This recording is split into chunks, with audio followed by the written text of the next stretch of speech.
देखिए, कुछ कहानियां ना किताबों में नहीं लिखी जाती। वो लिखी जाती हैं खंडर हो चुकी दीवारों में, सूने पड़े आंगनों में और उन आंखों में जो आज भी अपने घर का रास्ता ढूंढ रही हैं। तो आज हम इतिहास के उसी एक पन्ने को खोलने वाले हैं जिसे अक्सर एक गहरी खामोशी के नीचे दबा दिया गया है। ये सिर्फ एक कहानी नहीं है। नहीं, ये एक पूरी की पूरी सभ्यता के उजड़ने की दास्तान है। एक ऐसी याद जो आज भी वहां के पत्थरों और लोगों की रूह में बस गई है। बस एक पल के लिए सोचिए, एक रात कोई अपने घर में बैठा है, बाहर शायद बर्फ गिर रही है, और अचानक रात के उस सन्नाटे को चीरती हुई एक आवाज आती है। एक फरमान आता है जो कहता है कि ये जमीन अब तुम्हारी नहीं रही। तब वो इंसान क्या चुनेगा, अपनी मिट्टी या अपनी जान? इस पूरी त्रासदी को समझने के लिए ना हमें पहले उस दुनिया को समझना होगा जो कहीं खो गई। हमें कश्मीर की उस रूह को जानना होगा जिसे लोग कश्मीरियत कहते थे। तो सवाल उठता है कि ये कश्मीरियत आखिर थी क्या? देखिए, ये सिर्फ एक शब्द नहीं था, ये एक एहसास था, एक जीने का तरीका था, एक ऐसी तहजीब जहां आपका धर्म आपकी निजी आस्था का मामला था और इंसानियत वो सबसे बड़ा रिश्ता माना जाता था। ये वो दौर था जब ईद की सेवैयां और शिवरात्रि का भोग एक ही पड़ोस में बनता था और बंटा भी था। पंडितों के घरों से आती कहवे की महक और मुसलमानों के घरों से उठती ताज़ी रोटियों की खुशबू, ये सब हवाओं में एक साथ घुला करती थी। मतलब एक साझा जिंदगी थी जिसे छीन लिया गया। लेकिन कश्मीर की इस खूबसूरती पर धीरे धीरे एक नफरत का साया पड़ रहा था।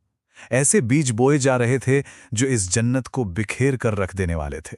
चलिए समझते हैं कि इस अंधेरे की जड़ें आखिर कहां से पनपी। इसकी शुरुआत हुई 1987 के राज्य चुनावों से। इन चुनावों में धांधली के जो आरोप लगे, उन्होंने लोकतांत्रिक प्रक्रिया में लोगों के विश्वास को, आप कह सकते हैं, तोड़कर रख दिया। और इसी टूटे हुए विश्वास ने एक खालीपन पैदा किया जिसे सीमा पार से भेजे गए हथियारबंद कट्टरपंथ ने भरना शुरू कर दिया। देखते ही देखते युवाओं के हाथों से कलम छीनकर बंदूकें थमा दी गईं। कश्मीर की पहचान बदल रही थी। जिन वादियों में कभी लाल देद और हब्बा खातून की शायरी गूंजती थी ना, अब वहां जिहाद के नारे लगाए जा रहे थे। हवा में प्यार की जगह जहर घुलना शुरू हो चुका था। और इसके बाद शुरू हुआ आतंक का एक सोचा समझा अभियान। इसका मकसद सिर्फ डर फैलाना नहीं था, नहीं, इसका मकसद था कश्मीरी पंडित समुदाय की रीढ़ की हड्डी तोड़ना, उनकी आवाज को हमेशा हमेशा के लिए खामोश कर देना। देखिए, किसी भी समुदाय को तोड़ने के लिए ना सबसे पहले उसकी आवाज को निशाना बनाया जाता है। और यहां भी ठीक यही हुआ। 14 सितंबर 1989 पंडितों के एक बड़े नेता टीकालाल टपलू की सरेआम हत्या कर दी गई। संदेश बिल्कुल साफ था। इसके बाद तो चुन चुनकर बुद्धिजीवियों को निशाना बनाया गया। जज नीलकंठ गंजू, दूरदर्शन के डायरेक्टर लस्सा कौल, पत्रकार प्रेमनाथ भट्ट, एक एक करके समुदाय की हर बुलंद आवाज को खामोश किया जा रहा था। अब मनोवैज्ञानिक युद्ध शुरू हो चुका था। गलियों की दीवारों पर रातों रात पोस्टर चिपकने लगे थे जिन पर एक ही संदेश था, कश्मीरी पंडितों, कश्मीर छोड़ दो। डर अब हर घर के दरवाजे पर दस्तक दे रहा था। ये बालकृष्ण गंजू की सच्ची घटना है। ये सिर्फ एक कत्ल नहीं, ये विश्वास और इंसानियत के कत्ल की कहानी है। जब आतंकी उन्हें मारने आए तो वो घर की छत पर चावल के एक ड्रम में छिप गए। आतंकी उन्हें ढूंढ नहीं पाए और लौटने लगे। तभी उनके ही एक पड़ोसी ने खामोशी से इशारा कर दिया। आतंकियों ने ड्रम पर गोलियां बरसा दी। लेकिन दरिंदगी यहीं खत्म नहीं हुई। उन्होंने गंजू साहब की पत्नी को उसी खून से सने चावल को खाने पर मजबूर किया। और फिर आई वो रात जिसने इतिहास को हमेशा के लिए बदल कर रख दिया। 19 जनवरी 1990, कश्मीर के इतिहास की सबसे लंबी और शायद सबसे खौफनाक रात। पूरी घाटी में मस्जिदों से एक साथ लाउडस्पीकर गरजने लगे, लेकिन उनमें से अजान की आवाज नहीं आ रही थी। नहीं, वो एक अल्टीमेटम था। सिर्फ 3 शब्द, रालीव, क्सलीव या गलीव, जिसका मतलब था या तो धर्म बदलकर हमारे जैसे बन जाओ, या ये जगह छोड़कर चले जाओ, या फिर मरने के लिए तैयार हो जाओ। सड़कों पर मशाले और हथियार लिए भीड़ मार्च कर रही थी और उनके नारों से उनकी घिनौनी मंशा साफ जाहिर हो रही थी। ये सिर्फ जमीन की लड़ाई नहीं थी, ये औरतों की इज्जत और एक पूरी कौम के वजूद पर हमला था। उस रात घरों के अंदर का मंजर शायद बाहर से भी ज्यादा भयानक था। कई पिताओं ने अपनी जवान बेटियों के हाथ में जहर की पुड़िया थमा दी थी कि अगर भीड़ दरवाजा तोड़कर अंदर आ जाए तो इज्जत बचाने का बस यही एक रास्ता है। सोचिए क्या बीत रही होगी उन पर। जब सुबह की पहली किरण फूटी तब तक कश्मीरी पंडितों ने एक फैसला ले लिया था, अपनी जान, अपना धर्म और अपने परिवार की इज्जत बचाने का फैसला। ये पलायन की सुबह थी।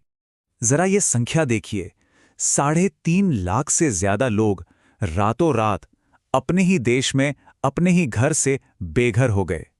ये दुनिया के सबसे बड़े आंतरिक विस्थापनों में से एक था जिस पर दुनिया खामोश रही। उन्होंने सिर्फ अपने घर नहीं छोड़े थे, उन्होंने अपने सेब के बागान, अपनी जमीनें और अपनी 5000 साल पुरानी संस्कृति को वहीं छोड़ दिया। एक पूरी की पूरी सभ्यता एक सूटकेस में सिमट कर रह गई। लेकिन मुश्किलें यहां खत्म नहीं हुई, बिल्कुल नहीं। जन्नत से जहन्नुम का सफर तो अभी बाकी था। सोचिए जरा, जो लोग कश्मीर के ठंडी वादियों के आदी थे, उन्हें जम्मू की 45 डिग्री की झुलसाने वाली गर्मी में फटे हुए टेंटों के नीचे फेंक दिया गया, जहां ना तो सर पर छत थी, न कोई इज्जत। सांप, बिच्छू, बीमारियां, मौतें होने लगीं। पर शायद सबसे भयानक मौतें वो थीं जो किसी बीमारी से नहीं, बल्कि अपने घर को खो देने के सदमे से, एक टूटे हुए दिल से हो रही थीं। आज 3 दशक से ज्यादा बीत चुके हैं, लेकिन जख्म आज भी हरे हैं। लोग कहते हैं कि कश्मीर पर कश्मीरी पंडितों का श्राप लगा है। आइए समझने की कोशिश करते हैं कि इस श्राप का असली मतलब क्या है। ये श्राप कोई अंधविश्वास नहीं है। ये श्राप है उस जमीन का अपना अपराध बोध। ये उन हजारों टूटी हुई छतों और खाली आंगनों का सूनापन है जो आज भी अपने मालिकों के लौटने का इंतजार कर रहे हैं। कहते हैं, जब किसी मिट्टी से उसकी आत्मा को नोच लिया जाता है तो वो मिट्टी बंजर हो जाती है। ये कहानी हमें एक बहुत अहम सवाल पे छोड़ जाती है। कश्मीरी पंडितों का पलायन हमें याद दिलाता है कि जब समाज में नफरत घुल जाती है और इंसानियत हार जाती है तो उसके नतीजे कितने भयानक हो सकते हैं। सवाल ये है कि क्या वो जमीन फिर से अपनी खोई हुई आत्मा को पा सकेगी? इसका जवाब शायद वक्त और